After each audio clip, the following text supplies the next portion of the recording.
Assalamualaikum warahmatullahi wabarakatuh. Salam sejahtera, Om Swastiastu, Nama Budaya. Hai, apa kabar Cucoker? Selamat datang di Radio Cucoker, teman kamu sebelum ngiler. Oh my god, terasa masih garing. Tapi nggak apa-apa lah ya, maklum karena ini adalah episode kedua ya kan. Sekali lagi saya juga pengen ngucapin terima kasih buat kalian sudah berkontribusi, memberikan atensi di Cucoker pertama. Aduh, tuh ngomong apa tuh? Maksudnya terima kasih buat kalian sudah memberikan atensi berupa komen dan juga like di episode Cucoker yang pertama. Dan ini adalah memasuki episode yang kedua. Dan sebelum saya membacakan curhatan-curhatan kalian yang sudah masuk di DM Instagram si Jason Wilatin, saya kepengen ngucapin salam-salam dulu buat teman-teman aku yang sudah sering DM di Instagram. Itu ada Dinanda. Hai Dinanda, apa kabar? Terus kemudian ada Mas Edi Sularto, ada Bu Dening sih, ada Mbak Nunuk, ada Hupram, dan juga ada Koko Ateng, ada Mas Suripto, ada Mukhlis Hoyun, dan juga yang lain-lain pokoknya nggak bisa disebutin satu persatu. Terima kasih sekali lagi perhatian kalian yang sering kayak DM Instagram apa segala macam, membuat saya tidak kesepian bahwa saya punya teman meskipun kita tidak pernah ketemu begitu. Oke. Dan kira-kira curhatan siapa yang malam hari ini akan diangkat untuk di Radio Cucoker episode kedua? Oh my god, unbelievable. Karena tadi malam itu tiba-tiba saya dapat DM panjang banget. Ini adalah dari seorang yang saya kenal dalam dunia nyata. Saya kenal kamu, hai. Saya mengenal kamu dan aku pikir saya tidak tahu ya isi dari cerita curhatan kamu itu apa, tapi yang jelas di sini sudah benar-benar terangkum secara panjang. Gue nggak ngerti ini panjang banget ceritanya itu akan seperti apa. Saya penasaran banget. Kenapa? Karena jujur kalau saya melihat hubungan kamu yang saat ini kamu lagi jalani bersama pacar kamu itu, aku merasa iri, jealous karena sepertinya kalian adalah pasangan yang sempurna gitu. Maksudnya dua-duanya sama-sama ganteng, terus kemudian secara finansial juga kelihatan mewah begitu, kemana-mana naik turun mobil. Gue nggak ngerti apakah ada sesuatu yang ada di dalam hubungan kalian itu yang menarik untuk disimak. Tapi sepertinya saya pribadi sebagai orang luar melihat hubungan kamu itu cocok dijadiin role model pacaran-pacaran LGBT saat ini, karena kalian menunjukkan kayak kesopan santunan, kalian juga jarang mengumbar kemesraan di depan orang, tapi juga kelihatan kayak intensitas romantis kalian itu di depan kita tuh kayak aduh kenapa sih bukan gue yang ada di tempatmu gitu. But anyway, yang namanya hubungan itu kan memang biasanya kalau dari luar kelihatan bagus-bagus, di dalamnya kita tidak tahu. Tapi saya sih doakan yang bagus-bagus. Saya nggak tahu, saya akan langsung aja bacain ceritanya. Baiklah, malam hari ini aku akan membacakan curhatan teman aku sendiri. Mungkin kalau bisa digambarkan pertemanan aku sama dia itu nggak begitu dekat ya. Maksudnya ya sepertinya dia kayak homo-homo dari kalangan yang agak sedikit elit begitu.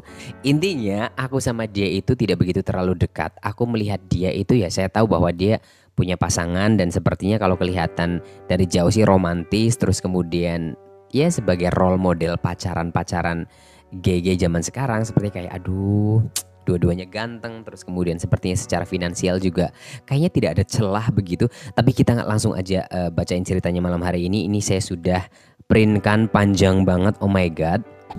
Aduh, tanpa basa-basi lagi, ini dia langsung kita ke curhatan ke Radio Cucoker episode kedua. Halo, selamat malam Siji, meskipun saya tahunya nama kamu adalah Agus. Hai, apa kabar? Yes, kenapa harus dibaca ya gue? Dan juga selamat malam Cucoker, salam kenal. Nama saya adalah Nando. Wow, saya juga tahu nama kamu bukan Nando. Oke, baiklah, ini adalah nama samaran ya. Nama saya adalah Nando. Umur saya 28 tahun dan sekarang saya tinggal di Bali. Saya berasal dari sebuah desa terpencil di Pulau Jawa, tapi ya nggak perlu disebutkan di mananya lah ya. Saya datang ke Bali 5 tahun yang lalu dan mengawali pekerjaan saya sebagai cleaning service di sebuah villa. Oh my god, aku baru tahu cleaning service mana yang gantengnya seperti kamu. Oke, sorry guys, soalnya ganteng banget masih jadi cleaning service. Oke, saya lanjutkan ceritanya ya. Pada saat awal-awal saya tinggal di Bali, memang kehidupan aku tuh sangat struggle banget dengan finansial. Ya tahu sendiri lah ya, namanya gaji pas-pasan, terus kemudian harus bayar kos, bayar segala macam, belum lagi sewa motor. Pokoknya, tapi aku nggak bisa komplain. Kenapa? Karena itu adalah wajar. Dimana setiap orang itu pasti merasakan hal yang sama seperti aku gitu. Jadi pada saat awal-awal aku kerja di Bali sebagai cleaning service, ya saya mau tidak mau harus mengencangkan ikat pinggang, saya tuh harus seirit mungkin.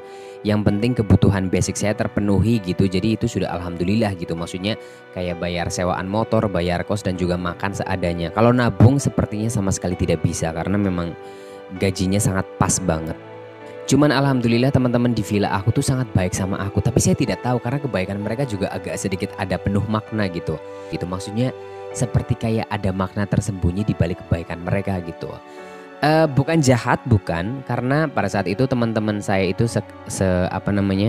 kayak sejajaran cleaning service itu kebanyakan wanita dan sepertinya mereka tuh kayak setiap hari ada yang gantian bawain makanan, terus kemudian kayak bawain bekal buat makan siang segala macam. Pokoknya intinya saya tidak tahu pada saat itu sepertinya mereka tidak menganggap saya sebagai teman, tapi mereka sepertinya kayak berharap saya bisa menjadi milik mereka atau mungkin mereka suka lah secara seksual, sepertinya mereka suka sama saya gitu. Karena mereka tidak tahu bahwa keadaan saya itu suka sama laki-laki. Cuman saya memang sama sekali tidak ada cerita sama mereka karena memang postur tubuh saya dan juga perangai saya itu sama sekali tidak kelihatan kalau saya suka sama sesama laki-laki begitu. Tapi pada saat itu jujur saya sedikit kurang nyaman karena aku lebih suka dianggap sister-sisteran dibanding kalau mereka justru punya kayak ketertarikan seksual sama saya. Tapi mungkin wajar aja lah ya karena mereka berpikir saya adalah lawan jenis mereka, jadi mereka bebas untuk tertarik sama saya. Cuman memang setiap hari itu sepertinya agak sedikit tertekan karena gangguan dari mereka itu semakin hari semakin nyata. Jadi kalau misalnya kita lagi bersihin di kamar itu mereka suka tarik-tarik baju aku sampai pernah suatu hari itu kayak kancing baju aku tuh copot 2 dan itu kelihatan dada aku dan itu sepertinya kayak membuat mereka tambah histeris gitu. Jadi kayak ngeledekin aku dan aku sama sekali tidak nyaman. Aku merasa kayak perempuan diledekin sama perempuan gitu. Intinya kamu tahu lah ya, kamu juga seorang seperti itu kan? Kurang ajar. Oke, singkat cerita pada saat itu aku hidup di sebuah kos-kosan dengan harga 500.000. Ya kamu bisa bayangin sendiri lah ya kualitas kos-kosan harga 500.000 di Bali itu seperti apa. Cuman satu kotak dan itu sama sekali tidak ada kamar mandi. Kamar mandinya itu di luar, jadi kalau misalnya kita mau ngapa-ngapain tuh harus antri begitu.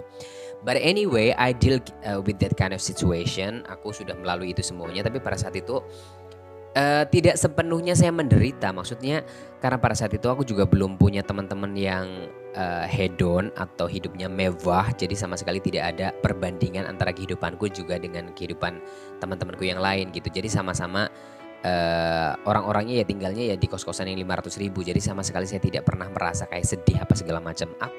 Cuman pada saat itu kehidupan saya tuh cukup exciting. Kenapa? Gini ceritanya. Jadi saya punya satu warung langganan. Itu setiap hari belanjanya di warung itu. Jadi pokoknya saya selalu belanja hampir setiap hari. Kalau nggak sawi hijau ya telur. Atau kadang kalau misalkan stok mie instannya habis ya baru mie instan begitu. Mereka itu sudah sangat menandai kalau saya setiap hari ke warung itu pasti ya sawi hijau atau telur atau mie instan begitu. Sampai bapaknya itu yang jualan itu kadang ketawa gitu. Cuman ya gue nggak ngerti kenapa dia ketawa, apakah itu penghinaan atau apakah itu lucu. Tapi intinya saya agak ngerasa kayak malu sih bolak-balik ke situ hanya belinya sawi hijau, telur dan juga mie instan begitu. Tapi anyway itu saya lakukan berbulan-bulan begitu. Pokoknya kalau misalkan saya ke warung itu tuh seperti saya sudah berada di kampung saya sendiri. Jadi kalau ke situ ya aku pakai boxer, ya pakai pakaian seperti biasa, kadang bajunya robek juga nggak. Pokoknya sangat-sangat luar biasa simple. Oke, pada suatu hari saya belanja di warung itu, tapi pada saat itu sepertinya kayak ada yang tidak biasa karena pada saat itu ada sebuah mobil Avanza warna hitam itu parkir tepat di depan pintu keluar masuk warung itu. Jadi agak susah untuk akses keluar masuk warung pada saat itu. Saya masuk warung itu, saya ambil sawi, saya ambil telur. Tapi pada saat itu ketika saya mau bayar, ini ada laki-laki yang lagi ngobrol sama bapak itu loh. Jadi lama banget. Jadi laki-laki ini tuh kalau dari belakang sih penampakannya tuh kayak tinggi, besar, gagah karena dia pakai jaket denim kayak jaket Levi's warna hitam kayak gitu. Cuman aku pikir apakah dia lagi belanja apa tidak, kok soalnya lama banget dia ngobrol gitu. Yang ngobrolnya itu sepertinya kayak asik banget tapi gue mau bilang Pak saya mau bayar gitu nggak enak gitu. Terus tiba-tiba bapak penjualnya bilang awas minggir ini ada yang mau bayar gitu. Akhirnya si cowok itu tuh balik badan. Oh my god, itu ganteng banget. Itu ganteng banget. Pokoknya dia tinggi, putih, tegap badannya itu ganteng banget. Terus kemudian Mas itu cuma senyum aja, terus kemudian pergi masuk ke dalam rumah, tapi sepertinya senyum itu bukan ditujukan untuk saya. Yap, akhirnya saya bayar terus langsung pulang, tapi di otak aku tuh kayak masih terbayang-bayang soalnya senyumnya manis banget, terus orangnya juga gagah, pokoknya bikin baper lah. Cuman ya gue nggak ngerti siapa dia gitu. Soalnya itu adalah pertama kali saya melihat cowok ganteng itu di situ. Selama berbulan-bulan saya sudah menjadi langganan di warung itu gitu. Terus besoknya saya belanja lagi, belanja rutin ya seperti biasa, sawi hijau dan telur, karena saya tidak pernah belanja sawi itu banyak-banyak. Karena aku pikir karena saya tidak punya kulkas apa segala macam, ya saya belinya paling 1 ikat untuk 1 hari, selesai besok belanja lagi gitu. Tiba-tiba mobil Avanza hitam itu parkir lagi di situ, baru datang. Tiba-tiba yang keluar adalah laki-laki yang kemarin itu yang ganteng gitu. Oh my god, kebetulan banget kemarin saya ketemu, sekarang ketemu lagi gitu. Tapi saya tidak tahu ini sebenarnya siapa, apakah dia cuman ke situ belanja atau ngapain gitu. Dan itu adalah hari kedua saya melihat cowok itu, saya cuman kayak oh my god.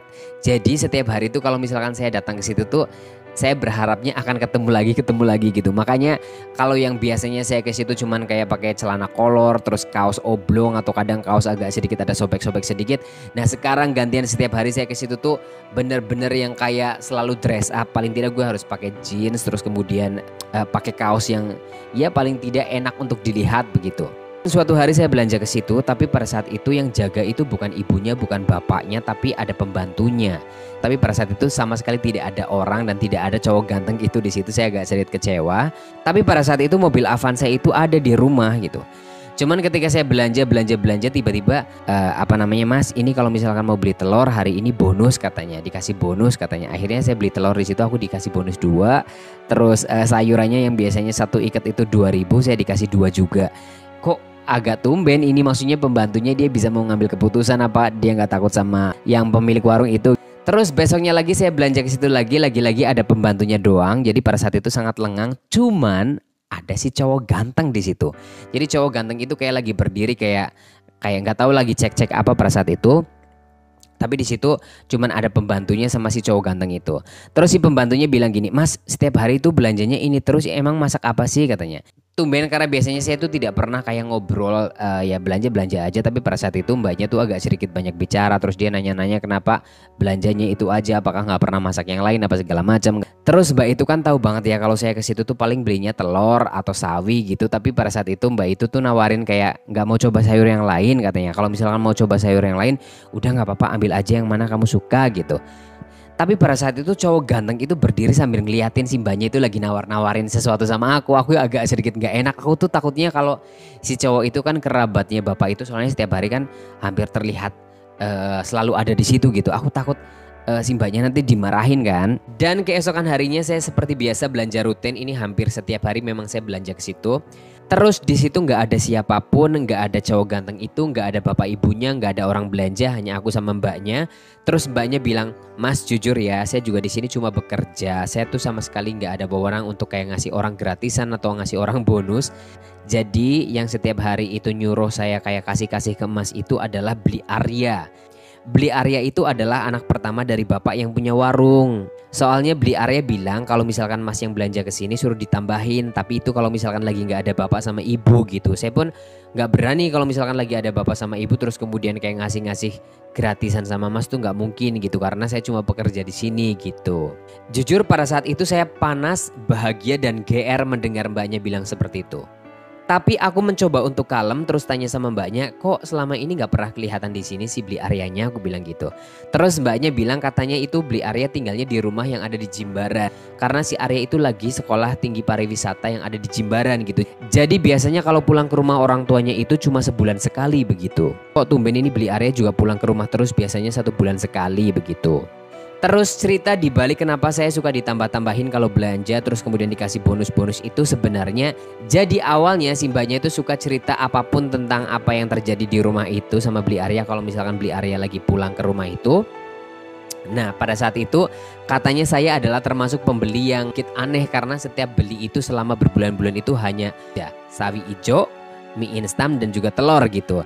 Dan kebetulan beberapa hari itu ketika saya belanja itu selalu pas lagi ada si Arya di situ.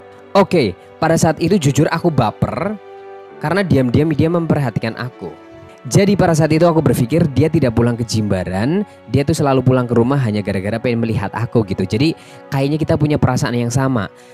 Tapi kadang kalau otakku lagi sadar, lagi jernih, mungkin dia hanya sekedar iba atau kasihan sama aku, makanya aku dikasih gratisan begitu. Karena kan setelah mendengar cerita dari Mbak itu katanya saya belinya itu aja selama beberapa bulan, otomatis orang juga akan merasa kayak oh kasihan juga ya gitu.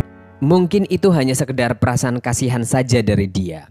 Terus suatu hari aku ke warung itu, memang setiap hari itu kehidupan saya cuma di warung aja ya. Aku melihat dia lagi olahraga nggak pakai baju di samping warung, dia cuma pakai boxer aja. Tapi pada saat itu aku melihat dia dalam keadaan paling seksi karena pada saat itu lagi berkeringat banget, yang jujur mengaburkan fokus langkah jalanku. Dada bidang, perut rata, berkeringat dari seorang pemuda yang lagi angkat berat, itu adalah pemandangan yang harus disikat. Tapi tidak lama kemudian tiba-tiba Arya masuk ke dalam warung. Terus dia ngambil minuman yang ada di kulkas. Dengan gaya membuka pintunya yang gagah seakan-akan memamerkan otot yang keras, cukup membuat aku menghela nafas. Di pikiran halusinasiku pada saat itu kok sepertinya seakan-akan dia mencoba menarik perhatianku. Ngapain coba dia masuk ke dalam warung gak pakai baju pas aku lagi ada di situ? Ya iyalah orang dia lagi pengen minum. Jadi kayak pada saat itu otakku tuh bersaut-sautan begitu tuh. Ditambah lagi dengan cara minumnya yang ditenggak ke atas, yang membuat jakun jantannya terlihat menonjol keras dan dibasahi keringat yang mengalir deras, membuat aku benar-benar sangat panas. Konsentrasi tiba-tiba buyar ketika dia mencoba mendekat dan sengaja lewat dan sempat menyerempet sedikit bemper belakangku karena tempat yang sempit, yang membuat berpikir jernih itu semakin sulit. Sepertinya memang benar dia lagi mencoba menarik perhatianku. Karena ketika dia lewat itu sudah tembok buntu, tidak ada apa-apa di situ. Jadi dia kayak kebingungan, nggak tahu mencari sesuatu apa gitu, tiba-tiba bingung. Akhirnya dia lewat lagi. Akhirnya dia lewat balik lagi, udah tahu lagi sempit-sempit. Sepertinya dia hanya kepengen menyerempet bemperku aja gitu. Terus akhirnya dia melanjutkan olahraga lagi dan aku langsung membayar apa yang saya beli. Oke, setelah kejadian itu semakin semangat aku untuk warung setiap hari. Cuman gak tahu kenapa kok tiba-tiba hampir 2 minggu berturut-turut itu saya tidak pernah melihat dia, tidak pernah melihat mobil Avanza hitam parkir di situ, sama sekali tidak pernah melihat nampak batang hidungnya di situ. Tadinya jujur aku pengen nanyain ke pembantunya tapi takut dikira aneh masa cowok nanyain cowok, jadi aku gak mau nanya sama siapa-siapa gitu. 2 minggu berlalu gak pernah ketemu membuat hatiku lesu. Sangat lucu, kangen sama seorang pria yang gak pernah berkenalan secara langsung, komunikasi juga gak pernah. Kok bisa membuat hidupku sangat terganggu. Akhirnya aku download aplikasi Grindr yang sebenarnya aku sudah tahu aplikasi ini sejak lama, cuman di Bali ini aku baru pertama kali download. Akhirnya aku chattingan sama seseorang yang sepertinya chattingannya nyambung, dia sepertinya dewasa. Akhirnya aku chattingan sama seseorang yang sepertinya nyambung, dari pemilihan kata sepertinya dewasa. Fotonya kelihatan jelas, fotonya juga kelihatan jelas, tapi sepertinya itu kayak foto lama begitu. Cuman itu bukan poinnya sih, karena pada saat itu memang aku mencari orang yang benar-benar kalau ngobrol itu nyambung gitu. Saya hanya butuh teman aja pada saat itu. Ya aku panggil aja Broto lah ya. Dari pemilihan kata-kata ketika chattingan sepertinya mengayomi, penuh nasihat. Sepertinya orang ini tuh kayak bijaksana banget gitu. Tapi fotonya sepertinya kayaknya masih muda meskipun itu kelihatan foto lama.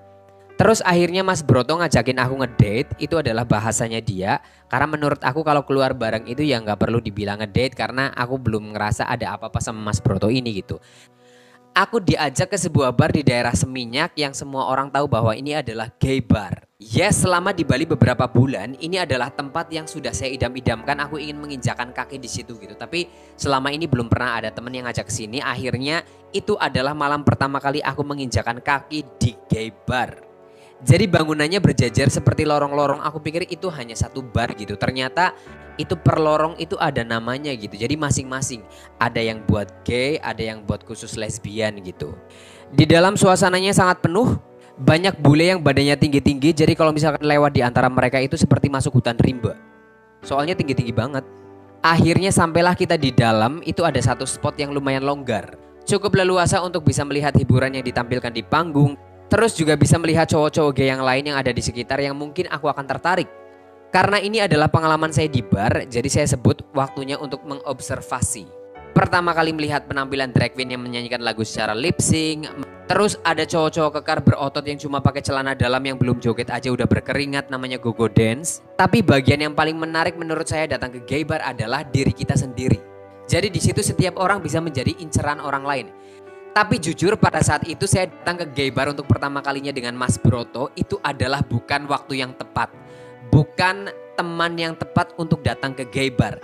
Kenapa? Jadi Mas Broto sejak pertama ketemu saya itu sepertinya kayak ada rasa posesif, ada rasa kayak protektif apa segala macam dari pertama kali dia menjemput saya dari kos-kosan. Dari dalam perjalanan dijemput dari kos itu sudah diwanti-wanti, kamu nanti di sana hati-hati, kamu jangan seperti ini, kamu jangan seperti itu, kayak banyak banget peraturan padahal di sana itu sepertinya semua fun-fun aja gitu. Dan fakta satu lagi, bukan hanya foto Mas Broto yang lawas, tapi Mas Brotonya sendiri memang orang lawas. Dan dia sepertinya umurnya sekitar 50 tahun ke atas gitu. Jadi foto itu mungkin diambil sekitar 20 tahun yang lalu gitu. Tapi ketika kita ketemu secara langsung, tiba-tiba kenyataannya adalah 25 tahun lebih tua dibanding fotonya. Siapapun pasti kecewa. Cuman pada saat itu aku jujur tidak kecewa. Kenapa? Karena memang saya tidak mencari apa-apa dari si Mas Broto itu. Pada saat itu aku hanya pengen mencari teman gitu. Jadi apapun jenisnya, apapun bentuknya yang akan saya temui ya udah gitu. Maksudnya sama sekali tidak ada rasa kecewa gitu. Sampai di bar pun Mas Broto ini yang saya agak risih manggil Mas karena sudah tua. Jadi aku pengennya panggilnya Bapak gitu supaya lebih kayak menghormati begitu. Jadi Bapak Broto ini dari awal sudah memberikan kesan posesif. Pada saat di bar, Bapak Broto ini sepertinya mukanya kayak tidak ada happy-happynya begitu. Pada saat itu saya mulai joget-joget mengikuti alur musik, tapi Bapak Broto itu langsung tiba-tiba peluk dari belakang. Oke, aku pikir itu masih nyaman, ya biasa aja lah, kayak apa ya, kayak temen dipeluk gitu, biasa aja gitu. Cuman aku sepertinya melihat sekitar itu orang-orang sudah mulai ngelihat kayak oh mungkin aku sepertinya kayak berondong di bawah sama bapak-bapaknya begitu. Aku mulai merasa tidak nyaman ketika kepala Bapak Broto dia mulai bersandar di pundakku. Jadi dengan seperti itu otomatis tidak ada orang yang ngajak aku kenalan karena mungkin sepertinya mereka pikir aku sudah sama bapak-bapak tua ini gitu. Dan yang paling mengejutkan malam minggu itu adalah ketika saya lagi joget-joget sambil mata saya itu gentayangan kemana-mana. Tiba-tiba saya melihat, oh my god, Arya lagi ada di bar itu dan pas matanya dia lagi ngeliatin aku lagi dipeluk sama bapak-bapak tua ini. Tapi aku coba tetap tenang. Dan saya pun pandang balik sambil melempar senyum. Cuma sama sekali Arya pada saat itu tidak membalas senyumku. Sepertinya pandangannya tuh kayak sinis dan jijik gitu. Di sisi lain saya kesel banget sama kakek Broto yang lagi nemplok di badan saya. Tapi di sisi lain saya berpikir ini adalah kesempatan bagus untuk membuktikan kalau dia kesel dengan apa yang saya lakukan. Itu artinya dia punya perasaan sama saya. Pada malam itu sepertinya dia ke bar dengan teman-teman seusianya karena pada saat itu dia bergerombol kayak satu cowok-cowok bujang remaja begitu. Dan sementara saya datang ke bar dengan kakek-kakek yang usianya 60 tahun tapi kelakuannya kayak 17 tahun. Jadi sepertinya malam itu tuh Pak Broto tuh manja banget di bar itu, saya juga tidak tahu. Terus tiba-tiba dari belakang Pak Broto itu kayak mencium lembut leher bagian belakangku yang membuat aku semakin tidak nyaman. Terus tiba-tiba Arya berdiri mendekat ke arahku dan sengaja menabrak melewatiku ke arah toilet. Terus akhirnya beberapa menit kemudian saya susul ke toilet. Pas dia mau keluar akhirnya kita papasan tapi aku sengaja merunduk. Aku pura-pura tidak lihat. Dan aku jalan terus sambil merunduk tapi tiba-tiba saya di stop sama tangannya. Mau kemana kamu katanya. Terus aku bilang spontan, hey udah lama gak lihat ya, aku mau ke toilet, aku bilang gitu. Tapi dia sama sekali tidak jawab, cuma ngeliatin aku terus dengan datar. Terus aku bilang, aku mau ke toilet bener, aku pengen banget ke toilet, aku bilang gitu. Tapi dia diam aja. Terus akhirnya dia pegang tanganku terus diantar ke toilet. Tiba-tiba dia bilang, masuk sana, aku tunggu di sini katanya. Oke, jujur perasaanku pada saat itu di toilet sudah meledak-ledak tidak karu-karuan. Karena apa? Karena aku senang banget. Pertama aku tahu kalau dia adalah gay. Ya kan, dia kan lagi ada di gay bar. Kedua, saya merasa dia itu memang benar-benar dari awal itu selalu mencari perhatianku ketika di warung gitu. Makanya dia tuh kayak, ya ibaratnya dia tuh kayak menyimpan perasaan juga sama aku. Pada saat itu aku benar-benar sangat senang tapi juga takut karena ini adalah too good to be true gitu. Kayak terlalu indah untuk menjadi kenyataan. Oke, akhirnya aku tetap tenang, aku buka pintu toilet, aku melihat dia masih ada di situ. Tapi di jejernya adalah ada Pak Broto yang mau mengantri ke toilet. Terus Pak Broto bilang, kemana aja sih kamu ke toilet kok lama banget gitu. Terus Arya tiba-tiba ngeliat muka Pak Broto sambil kesel. Terus aku bilang sama Pak Broto, iya Pak tadi perutku sakit banget, aku bilang gitu. Terus akhirnya Pak Broto masuk. Terus akhirnya saya digeret tanganku sama Arya dibawa keluar. Terus aku bilang, tunggu, aku tuh tadi kesini sama Pak Broto, aku tuh nebeng sama dia kesininya, aku bilang gitu. Terus dia bilang, udahlah aku yang terpulang. Iya, tapi paling tidak aku tuh izin dulu sama Pak Broto kalau aku pulang sama kamu. Terus tiba-tiba Arya bilang, kamu pacarnya Pak Broto ya?